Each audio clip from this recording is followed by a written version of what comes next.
In the OP14 EV03 meta, Mihawk is one of the strongest decks. Here's a breakdown of the deck and some tips that may help you to play as him or against him. Mihawk has a really strong curve when going first.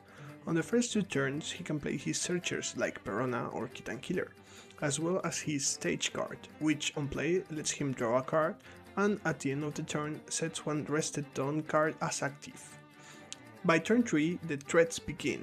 Tashigi is extremely strong, usually being an AK character. Other cards Mihawk can play on this turn depending on the board state include Perona, who prevents you from resting 2 characters with a cost of 5 or less, or Bonnie, who can disrupt your opponent's curve by freezing one rested Dawn or character. The curve continues with powerful threats like Shanks, Mihawk, and Loan Beppo. Shanks can rest one of your opponent's characters with 7k power or less whenever he becomes rested. If he is rested during your opponent's turn, all of your characters get minus 1k power. Mihawk prevents a character with a cost of 9 or less from being rested whenever he becomes rested.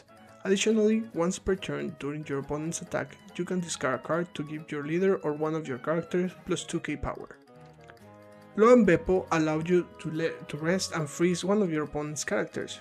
If your opponent has 2 or more rested characters after this effect resolves, your leader gains plus 2k power until the end of your opponent's turn.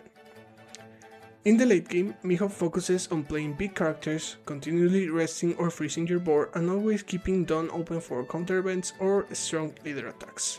Because of this, it's usually not safe or worth it to rely on blockers against him.